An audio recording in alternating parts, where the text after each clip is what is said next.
Hola amigas, amigos, bienvenidos al cuarto episodio de Palabras Comunes, dedicado a un tema con el cual ustedes tienen que ver todos los días, de una forma beneficiosa muchas veces, pero muchas otras desafortunadas. Ya les voy a comentar. Quisiera, ante todo, agradecerles por su acogida, sus buenos comentarios, su bienvenida a los episodios anteriores. El primero, la conversación con Mauricio Reina, y el segundo y el tercero, la conversación con Lina Paola Lara Negrete, la directora ejecutiva de la Fundación Pro Derecho a Morir Dignamente.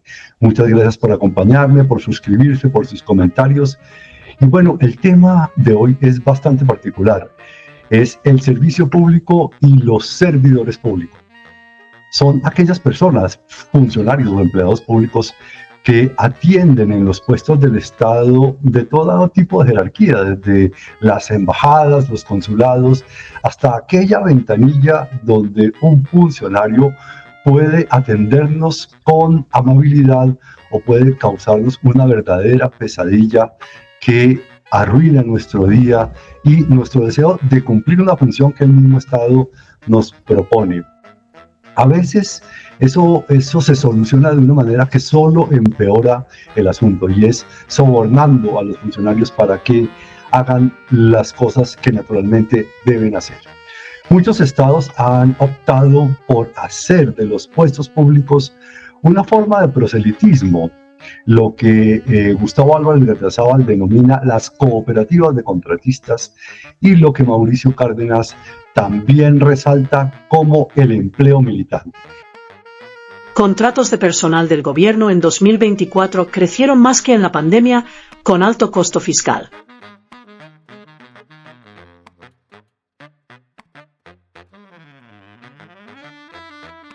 El 73% de los contratos del gobierno del presidente Gustavo Petro son por prestación de servicios. Es decir, funcionarios que están ahí para cumplir una función política, un papel político, y que simplemente son llamados a eso, no para cumplir el derecho de servir al Estado y a la comunidad. Bien, ¿con quién voy a tratar ese tema? Pues con un gran amigo, una persona que admiro, que muchos de ustedes conocen, que es Fernando Paneso Serna, que ha ocupado muy diferentes cargos en el servicio público y que lo ha hecho de una manera acertada y benéfica para las personas que tienen que ver con las entidades a las cuales ha dirigido o ha representado. Quiero darle la bienvenida a Fernando y a todos ustedes para que tratemos este tema que de verdad tiene mucho más que ver de lo que pensamos. Vengan con nosotros.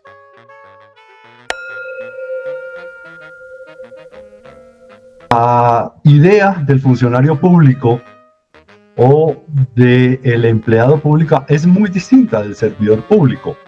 Y me gustaría que tú, Fernando, a partir de tu gran experiencia y de tu comprobada eficacia y bondad como servidor público, me definieras qué es un servidor público para ti. A ver, partamos de lo más sencillo, que es la definición. Servidor es de servicio y público es a todos. Lo más importante de un servidor público es la integridad. Yo creo que ese debe ser un factor básico y fundamental. Y tener conciencia que él tiene una responsabilidad con la comunidad que él representa. O sea, él no es distinto a un funcionario privado que tiene una responsabilidad con un dueño, que tiene una responsabilidad con una organización que en un caso tiene ánimos de lucro, en otros no, pero tiene unos objetivos mucho más particulares. Un servidor público tiene un espectro mucho más amplio y es la comunidad en general. O sea, él le está prestando un servicio a todo el país, independiente del nivel que tenga, porque él tiene que responder ante una sociedad su labor. Entonces, lo primero es que sea íntegro. Lo segundo es que tenga vocación de servicio. Parece una perogrullada, pero no lo es. O sea, que le guste servir a los demás. O sea, que sea un apostolado. Que el que venga al frente entre otras es su jefe o patrón, porque es que con los impuestos de la comunidad se pagan esos sueldos de los funcionarios públicos. Entonces, él tiene que tener conciencia que él está ahí para ayudar al otro a hacer el trámite, a resolverle su dificultad, o si es un funcionario de muy alto nivel, que sus decisiones van a afectar a muchísima gente. Una decisión bien tomada de un acueducto, de una vía, de cualquier obra de infraestructura o del tema de salud o educación, sus decisiones van a afectar a todo el mundo. Mientras tanto, en un ámbito privado, pues las decisiones son mucho más limitadas, aquí son mucho más amplias. Entonces, ese concepto del servidor público va en que tenga vocación de servicio, integridad y responsabilidad, que sus decisiones pueden afectar a muchas personas. Una decisión, por ejemplo, de aumento de precios, que en mi caso, por ejemplo, tuve el control de precios cuando estaba de cerveza, gaseosa, carros de gama baja. Automóviles, sí. Automóviles. Entonces, esas decisiones de una resolución afectaban no solo la empresa, que es la propietaria del bien, en este caso de la cerveza, sino a todos los consumidores. Entonces, había que encontrar un equilibrio justo entre el interés privado y el interés general. Todo eso, ese conjunto de cualidades son básicas en un funcionario público.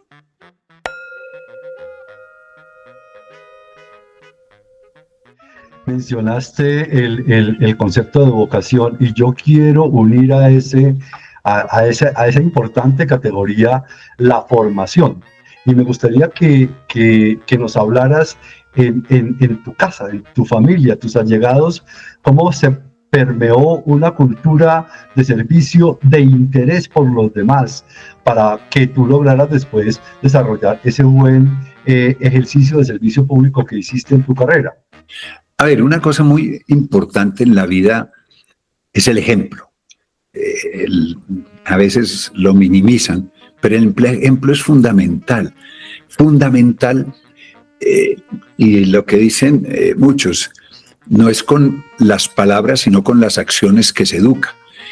Yo tuve un padre que era un hombre sencillo, pero que tenía una vocación, y lo mismo madre, de ayudar a los demás. Por ejemplo, mi madre, en la casa había una empleada que tenía una niña, y esa niña vivían al frente de un colegio privado, la casa de mi madre al frente de un colegio. Pues mi madre fue y la matriculó y le pagó todo el estudio hasta que terminó bachillerato, y eso es un ejemplo, ¿cierto?, de servicio. Por supuesto. De servicio. Entonces, todo el mundo que te rodea, nadie es más que nadie. Lo que pasa es que unos han tenido más oportunidades que otros. Esa es la gran diferencia. La diferencia entre las personas muchas veces es la oportunidad, quién la tuvo y quién no la tuvo. Obviamente hay otras características. Mi padre saludaba a todo el mundo sin ninguna discriminación. Era amigo, en Pereira era amigo del lotero que vendía, del embolador, y a todos los saludaba, y se encontraba con el gerente de una compañía y le daba el mismo saludo que le había dado 5 minutos atrás. Y siempre me dijeron, hay que ayudar a los demás. Y eso fue una pauta, ¿no? Después estudié en un colegio de jesuitas, el San Bartolomé de la Merced, donde había, cada sábado nos íbamos al barrio Meissen, que era muy al sur de Bogotá, a ayudar a hacer el acueducto del barrio Meissen, a acabar con palas y dar tierras y todo, y convivir con la comunidad, ir a almorzar con ellos, después una fritanga, y eso va formando. Y entonces eso genera una vocación de servir a los demás o de ayudar, ambas cosas, ¿no? Porque tienen en el fondo una pequeña diferencia sutil en ayudar y servir. Por ejemplo, el Papa que acaba de pasar o el Papa que acaba de nombrar, León XIV, vivió 20 años en Chiclayo, un tipo de Chicago, porque entre otras en la Embajada de Estados Unidos de Perú dijo, de Chicago a Chiclayo. Sí, correcto. Muy lindo Él se fue 20 años y hay que ver las imágenes de él recién empezado y cuando fue ascendiendo, porque lo fueron ascendiendo de prieso, de cura, a Monseñor Cardenal, y él nunca abandonó su comunidad. Y esas fotos tan bellas de él integrado en los comedores populares, comiendo como cualquiera, montado a caballo, en unas inundaciones devotas, trabajando por la gente, una cosa muy bella. O sea, ese es alguien que tiene vocación, que se integra a la comunidad. Y en eso, una cosa fundamental, hay que tener empatía. Un funcionario público tiene que tener empatía. Esa palabra tan simple pero tan profunda. Cuando tú tienes empatía con alguien, te llega. Y uno, si le presta buena voluntad a la gente, inmediatamente hay otra relación. Ante el funcionario que llega, ¿a qué vino? Ya con eso lo desarmaste. O sea, es toda una actitud. También una palabra fundamental en un funcionario público, la actitud positiva a prestar un buen servicio. Otro tema, y podría destacarlo, el funcionario público tiene que tener actitud de servicio. Claro, me parece muy importante porque aquí vamos como armando una serie de condiciones que le sirven al empleado público, ¿cierto? Y al funcionario público para ser un servidor público, que eso es el tema que estamos desarrollando. Hay algo que me parece importante en tu vida y que quiero que lo que venías acumulando, cómo se manifiesta cuando entras a la Escuela de Minas en Medellín, donde uno diría ya hay otro nivel, otros propósitos de vida. ¿Cómo integras todo esto que nos has contado hasta ahora en el estudio ya en la Escuela de Minas, en el ámbito universitario y frente a una formación y una carrera profesional? A ver, ahí hay un tema importante. Esa fue una ruptura muy grande. Yo venía de un colegio de jesuitas, con una formación específica, un ambiente de homogeneidad, llamemos, de los compañeros. Y voy a la Universidad Nacional de Medellín y es una ruptura total. Entre otras, una anécdota de la primera clase. A ver, el colegio era todo organizado y aquí hubo una clase, las primeras clases que yo tuve eran en lo que habían sido unas bodegas, llamemos, y las habían organizado bien, pero era un poco distinto de esta. O sea, el ambiente inicial era rústico. Y entra un señor, o el profesor, todo vestido de negro, con una camisa blanca, con una barba roja y una cachucha igual a la del Che, con la estrellita encima. El impacto para mí fue increíble. O sea, yo de ver los curas de sotana, etc. Y hágase de cuenta, el Che Guevara. Era un chileno que habían expulsado de su país por un poco revolucionario, había tenido que emigrar. Un hombre brillante, se llamaba Jorge Cuervo, brillante, un ingeniero especialista en petróleos, etc. Y nos iba a dar una de las materias de matemáticas. Y para mí eso fue un impacto. Y yo dije, ¿a dónde me metí? Entonces tuve que reflexionar que mi ambiente había cambiado radicalmente. Gente de todos los niveles, o sea, ya no había cierta homogeneidad, sino había ya gente de mucha capacidad económica y gente que hacía un esfuerzo gigantesco para llegar a la universidad. Y eso también me amplió la mente. Me amplió la mente de que la sociedad es heterogénea, porque uno en el colegio es muy homogéneo, ¿no? O sea, los compañeros son muy parecidos en todo. Y aquí era una sociedad heterogénea, donde entro en la década del 70, que es la época dura de la Universidad Pública Colombiana. Es parte de la cola del hipismo y de la mayo del 68 en París.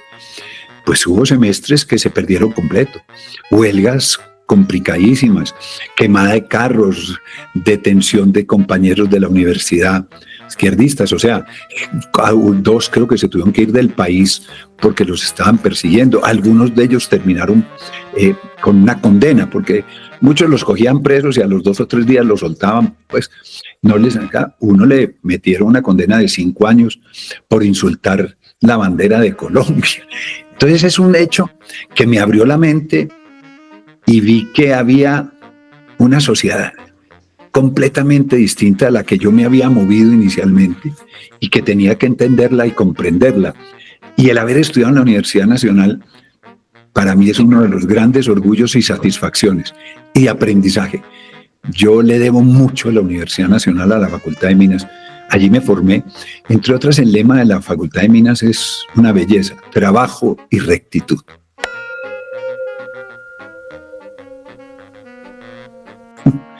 El lema, trabajo, eso es, Facultad de Minas, trabajo y rectitud. O sea, es el tema un poco del antioqueño del trabajo y rectitud. Y yo creo que eso me marcó también en ser un buen trabajador, pues porque en los cargos que ocupé me entregué de 100% o más.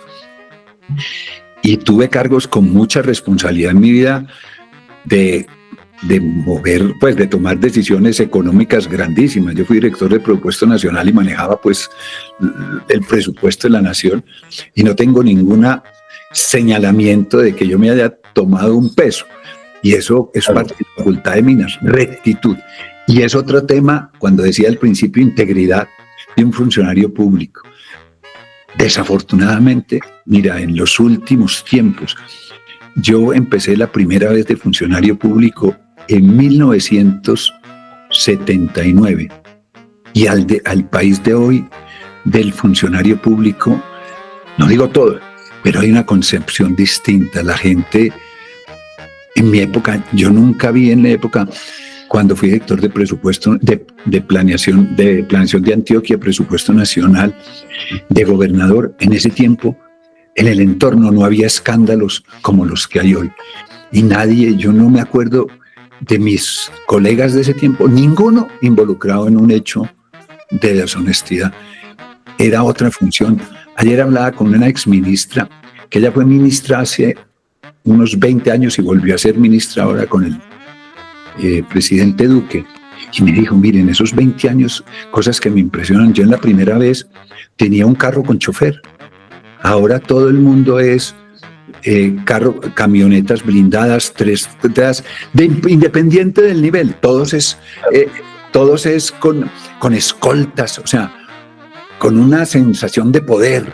Yo tengo 3 camionetas blindadas y yo fui ministra hace 20 años y era el carro mío con el chofer. Yo no tenía escolta. Y ahora en este cargo, entonces, que camionetas blindadas, escoltas, en 20 años. Y es que la inseguridad está peor que hace 20 años, ¿no? O sea, pero es eso de que el funcionario público que ya ascendiendo ya necesita escolta y todo. Entonces, claro, es muy importante de la concepción que ha habido un poco del funcionario público. Tienes toda la razón. Nos has dicho muchas cosas que yo quisiera resumir un poquito. Ya tenemos ese desarrollo que tú has tenido, tu familia, tu colegio, llegas a la universidad, cambias de ambiente. Yo quiero preguntarte si uno de los factores también que influye en las personas, yo lo creo así, es aquellas personas a quienes admiramos.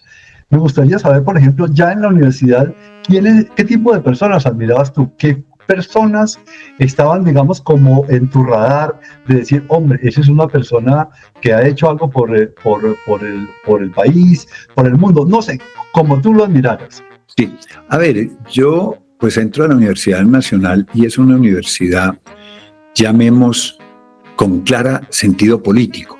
O sea, uno en la Universidad Nacional se inmerse en los problemas del país, o sea, la discusión, este presidente, este ministro, etcétera. Cosas que en el colegio no eran importantes, eran, llamemos, sí, yo tenía compañeros hijos de ministros o cualquier cosa, pero de ahí no pasaba, llamemos de la preocupación, claro que está en el colegio, pero ya en la universidad era solo un cambio de un año. Ya el tema político, el tema del país empieza a preocuparse en esa universidad donde hay discusiones todo el día, paros, asambleas, la propuesta del ministro de Educación no sirve, etc. Y allí sin conocerlo, sin verlo, me empieza a gustar una persona que se llama Carlos Lleras Restrepo. Me parece una persona de carácter, un estadista, un transformador de la administración pública y de carácter, pues el famoso día del 19 de abril de 1970, cuando el famoso reloj, mira en la televisión nacional, mira el reloj y dice, son las 8 de la noche, a la que no esté en su casa a tal hora, no respondo. Y el país en 5 minutos estaba desocupado, en las calles no había nadie. O sea, un tipo de carácter. Y no solo la amenaza, sino que era él, que sabían que iba a cumplirlo. ¿Me explico? O sea, la gente lo tomó en serio, porque veía en Lleras un hombre claro y preciso, y que tenía la capacidad de ejecutar la acción.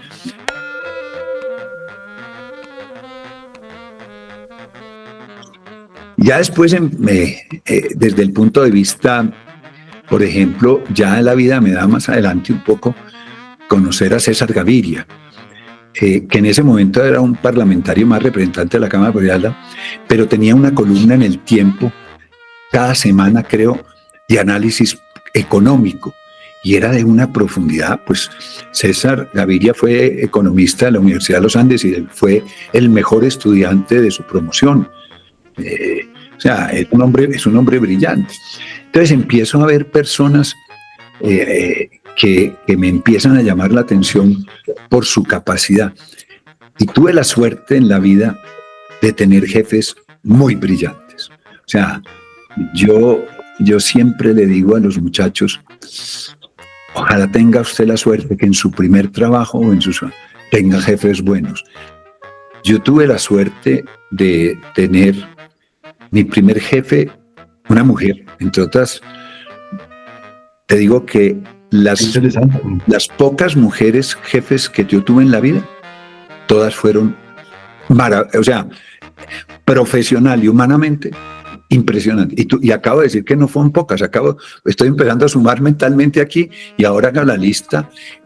La primera era una ingeniera, Yolanda Correa, en Confama, de una organización y un método impresionante. O sea, y eso me enseñó a marcar. Ya me fue mi primera jefe profesional.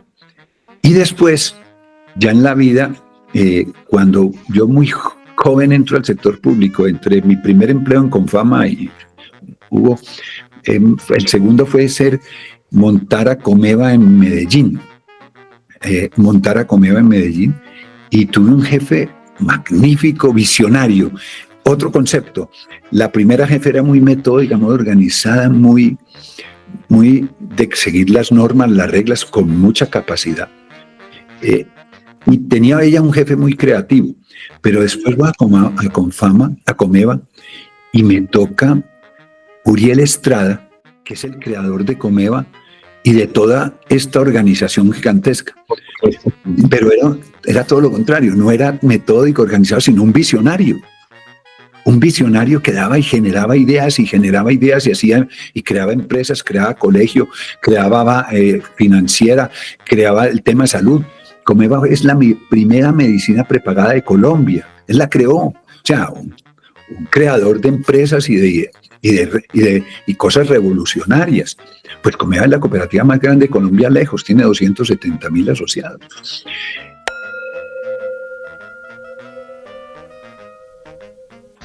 Y después va al sector público y me tocan personas de otro nivel de descollante. Primero Álvaro Villegas Moreno, que fue gobernador de Antioquia, alcalde de Medellín, presidente del Congreso, un hombre políticamente impresionante, pero como un empresario totalmente exitoso. Tenía una firma de ingeniería gigantesca y muchas empresas. O sea, era un hombre que cumplía requisitos de ser un gran administrador público y un gran empresario privado. Después tuve a Iván Duque Escobar, el papá de Iván Duque Márquez, expresidente de Colombia, también otro hombre brillante. De ahí voy a la dirección de presupuesto y tengo a Edgar Gutiérrez Castro, ministro de Hacienda, un economista de otro nivel. Y así, o sea, la vida, César Gaviria, pues también. Y ahora entonces mujeres, tuve esa primera que se llama Yolanda Correa, pues tuve a Flor Ángela Gómez de Arango como viceministra, ya como Edgar vivía viajando, pues llamemos la relación, era con Flor Ángela Gómez, pero antes de Flor Ángela, perdón, Leonor Montoya, que fue presidente de Banco de Colombia y todo. Después Flor Ángela Gómez, que después fue presidente de Asobancaria y del Banco Popular. A todas. Y la última jefe, María Ángela Holguín, pues que es un ser, o sea, si alguien, yo creo que de las personas, si no la más, claro que no decir, que mejor maneja las relaciones exteriores de Colombia y que las conoce es ella. Es la canciller en la vida del país que más ha durado 8 años. Ningún otro canciller ha durado ni 6. O sea, y su capacidad, ella le abrió el país. O sea, hablo esto y nos salimos un poco pero todas fueron excelentes funcionarias públicas, a excepción de la prima que era privado, pero las otras eran funcionarias públicas y tenían una capacidad de servicio impresionante. O sea, que eso es muy importante, Carlos Gustavo. Lo tenían con una capacidad de personas que podían ir al sector privado facilísimo. Me explico, o sea, pero estaban allí porque les gustaba el tema de cómo el país progresara. Uno lo sentía. Entonces, yo nunca de esas personas conocí el primer gesto de honestidad. Todo era transparente.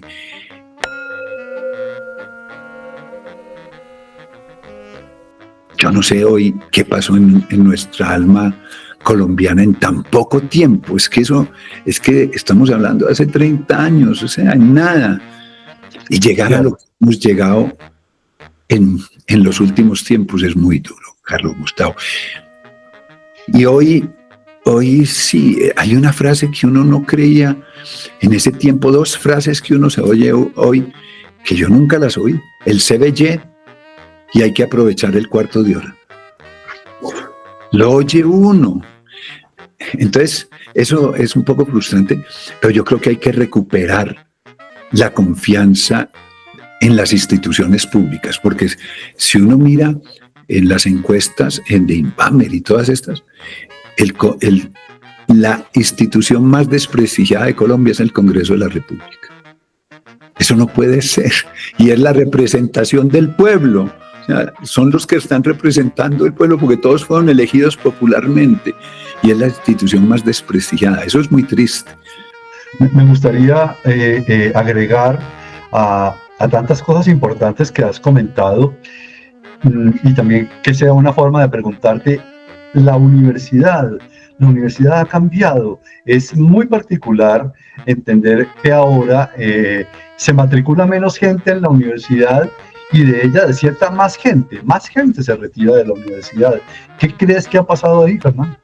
A ver, es un fenómeno. El primero, a ver, la modernidad o la tecnología ha llevado en ciertas carreras, por ejemplo, en sistemas, en la parte de ingeniería de sistemas, etc.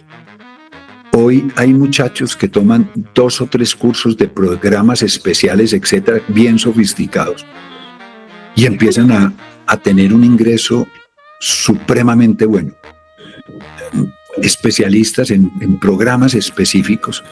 Y lo digo con cierta manera, mi hijo, el mayor, es ingeniero de sistemas, senador, y tiene gente muy buena que no pasó por la universidad, llamemos formal, sino que se capacitó en cursos. Microsoft da cursos de programas específicos y hay muchos, y se meten a eso y dicen, yo no necesito hacer 5 años o 4 años para terminar con un cartón si yo lo puedo hacer desde ahora. Eso hace un grave problema y es que se pierde la educación integral, porque uno no va solo a la universidad a aprender el proyecto específico de sistemas, por decir, sino que la universidad te tiene que dar una visión mucho más amplia del mundo. La parte humanística se está perdiendo. Entre otras aquí, yo trato de estudiar historia y la historia la quitaron del pensum de bachillerato. Entonces, ¿qué es este horror? Entonces, esa es una. Hay carreras pues que no se pueden, medicina, usted no la puede aprender virtual, que ese es otro tema. La virtualidad hace que muchos cursos y muchas de estas cosas usted las puede hacer sin desplazarse. Entonces una persona de estas dice, si yo me conecto desde Villavicencio y hago todos unos programas online, ¿para qué me voy a ir a Bogotá a vivir, a pagar vivienda y todas las cosas si yo lo puedo hacer desde mi casa? Y el trabajo ya hoy es virtual.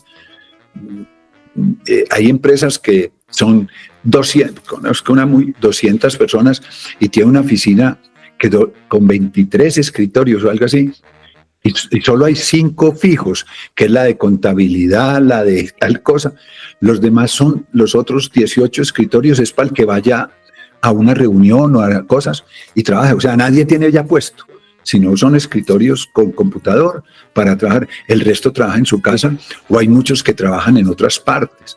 Entonces, habrá carreras como medicina, el mismo derecho, pero hay unas que ya no. Y viene, entonces, la universidad ya no responde a las necesidades de muchas personas. Ese es un punto fundamental. O sea, hay personas que ya no necesitan ir a la universidad. Entre otras, pues, ya esos son los genios. Pero todos estos genios que hoy manejan el mundo de la tecnología, ninguno terminó universidad. Ninguno. Pero eso llamemos otro nivel. Pero mira dónde llegaron. Bueno, y el otro punto que se va a agudizar más es el problema que se está advirtiendo, pero no lo hemos visto de fondo: la baja tasa de natalidad de Colombia. Hoy es demasiadamente preocupante porque el modelo económico, llamemos, está basado en que la población crece, en que la población va a sostener los servicios, etcétera. Y hoy, para que haya que mantenga la población, la tasa de natalidad de ser 2.1, y en Colombia ya va en 1.6 y bajando. Los nacimientos de este año, del primer trimestre, fueron 21% más bajos que los del primer trimestre del año pasado, y cada vez más. Ayer leía una noticia, porque yo no oigo radio, leía una noticia de que 2 clínicas de Bogotá cerraron la parte de maternidad. El área de maternidad, sí. Maternidad, porque en el año 2015, decían, nacían por día promedio 70 niños o 60 y pico. Y este año iban en 6 o 7. En eso. Hay escuelas en barrios de Bogotá que han tenido que cerrar, escuelas públicas por falta de niños, y colegios privados de niños bajando. Hoy nadie monta un colegio porque no hay los estudiantes cada vez son menos. Ya la pirámide, lo que antes llamaban la pirámide poblacional, hoy en Colombia es un rombo. O sea, la parte de abajo cada vez es más chiquita y se está quedando en la parte media y va subiendo. O sea, va subiendo porque la edad de promedio del país va aumentando de manera impresionante. O sea, eso es un problema serio que hoy no lo estamos viendo, pero en 10 años las consecuencias son, por ejemplo, en el sector educativo. Menos colegios, menos universidades. Entonces, una es la causa ya, que la universidad no satisface las necesidades de muchas personas. Y la segunda, pues es más de base, claro. El número de personas que se van a inscribir son cada vez menos. Hoy las universidades están sufriendo muchísimo por falta de matrículas.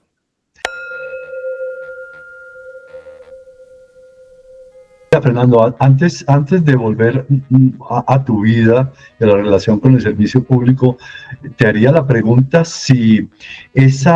¿cuáles son las razones de esa baja natalidad? ¿Puede haber un pragmatismo de los jóvenes, de las personas, en cuanto a que saben que la manutención de un niño o una niña puede ser algo bastante alto, o puede haber una desilusión del futuro, una decepción del país al que van a traer a su hijo. ¿Me equivoco en esas apreciaciones? ¿Qué piensas tú? No, a ver, tienes razón en el punto, tienes razón, esos son dos de los factores, pero hay más. Pero hay uno que, el segundo, que en el caso, por ejemplo, de Colombia, por ejemplo, en Cuba, y voy a Cuba, el problema de Cuba, ese sí que es grave. Allá las mujeres no volvieron a tener hijos y los que están se quieren ir. Entonces la población de Cuba hoy es mucho menos, hace 10 años, y allá sí el tema es ¿qué voy a traer a un hijo a aguantar esta circunstancia? Pero hay países, para decirte que hay países con un alto nivel de vida que tienen el problema hoy de la baja natalidad. O sea, uno en Japón, si usted el hijo que nazca va a tener garantizada la educación, lo mismo en Alemania, y en esos países la natalidad va para abajo. Entonces, no es solo porque dicen, y ahí es más que el problema que en mi país, esos jóvenes de allá están pensando en el futuro del mundo. Porque aquí tenemos el problema, o en Cuba es la miseria, la pobreza que hoy vive el 90% de la población cubana, pero allá en esos países no es ese, el problema no es ese, ¿cierto? Sino ya ahí lo miran hasta más amplio. A ver, lo primero, ¿quién es la mamá? La mujer es la madre. Y la mujer hoy, de todos los niveles, quiere tener un progreso y empiezan a ver que un hijo demora ese alcance de lo que quiere. No sé si me explico, o sea, yo tengo unas metas. Ayer estaba con una médica de 30 años en una cita médica. Le pregunté, ¿usted tiene hijos? No, yo estoy muy chiquita para eso, yo apenas tengo 30 años. Yo me demoro, o sea, yo hace 40 años, una mujer de 30 años que no tuviera hijos, ¿qué le pasó? Uh-huh. No es sino preguntar nuestras abuelas y nuestras mamás a qué edad tuvieron el primer hijo. ¿Sí o no? Y esta muchacha hoy de 30, no, yo estoy muy niña para tener un niño de 30 años. Entonces las mujeres que son pues quien dan la vida, han aplazado el tema de la maternidad, que antes a los 20 años querían tenerlo, llamemos porque ahí está un problema que ha descendido también, que es el embarazo adolescente, que se da mucho más en las clases populares, porque no hay métodos de control, porque no hay educación sexual, etc.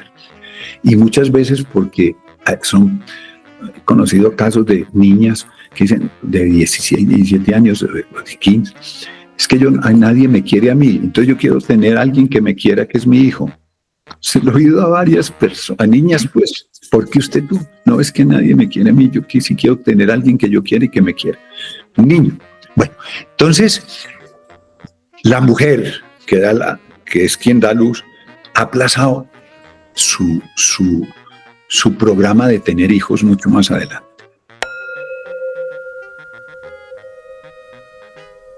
Otro tema que es de fondo es los compromisos. La gente hoy joven quiere tener los menos compromisos posibles. Y un hijo es un compromiso, es una responsabilidad. Y hoy la juventud quiere vivir más libre, de una mochila irse a viajar. Y sabe que con un hijo no lo puede hacer. Y lo ve uno también en el aspecto laboral. Hoy los jóvenes no duran nada en los cargos, o la gente ya no dura, y sobre todo los jóvenes, porque al año se pueden ir para otra parte, etc.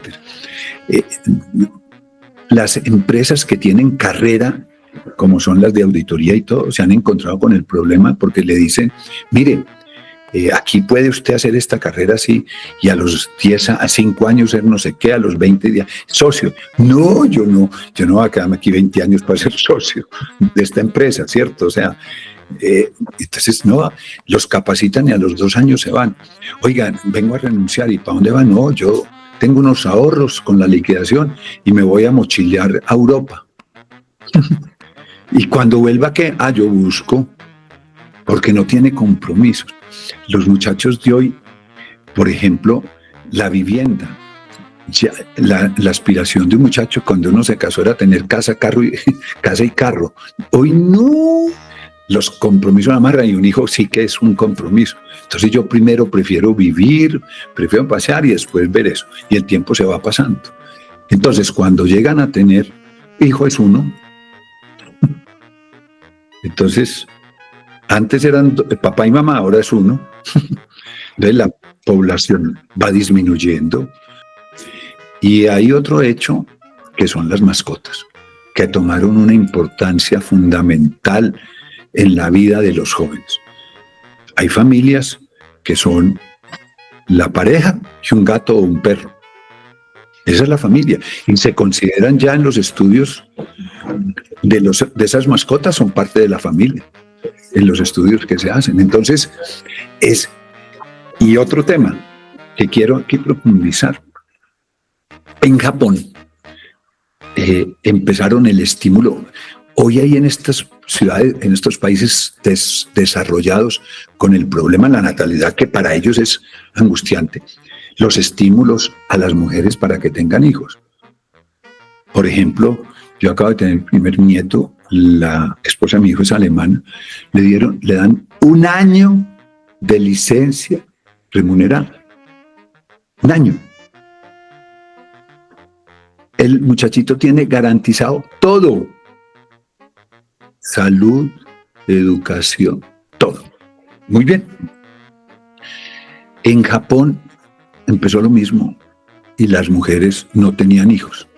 Hicieron un análisis y es que a usted en la vida japonesa el éxito profesional es fundamental. En Japón mucha gente se suicida por la competencia. Los niños japoneses, entre otras, se lo oye a alguien: uy, yo no quiero dar a mi hijo, una japonesita yo quiero darle a mi hijo lo que me tocó, ahí me tocó. Es desde están chiquiticos, los meten a cursos porque tienen que progresar. Entonces los niños no son niños casi. Y entonces, ustedes, ¿por qué no están ser madres y tomando todas las ventajas que tenemos? O porque yo me salgo y al año que vuelvo, ya mi carrera profesional se frenó ahí. Ya no puedo progresar. De acuerdo, ya me pasaron. Y yo estudié, me forzaron toda la vida, me maté para ir ascendiendo. Y aquí cuando tuve el hijo, mi carrera profesional se acabó, porque yo al año ya volví al mismo puesto y el ascenso ya no se da. O sea, ya, fíjate, eso ya es mucho más, o sea, ya es en una sociedad mucho más avanzada, que el estímulo económico no es suficiente para motivar la maternidad. Ya no interesa. Entonces yo me quedo aquí trabajando y ascendiendo profesionalmente, para lo cual me maté durísimo compitiendo. Y yo quedarme por el hijo, no, yo no. Entonces ya en esas sociedades encontraron que el estímulo económico no es importante. Eso es complejo. Entonces, es una sociedad moderna que cambió sus valores, sus principios, ¿sí? O sus intereses, y hoy se acomoda a esos. Y la maternidad, en muchos casos, impide realizarlos. A mí me encantan estos paréntesis donde podemos abordar otra clase de temas, pero todo hay que retornemos a tu vida y al servicio y los servidores públicos con esta pregunta, Fernando.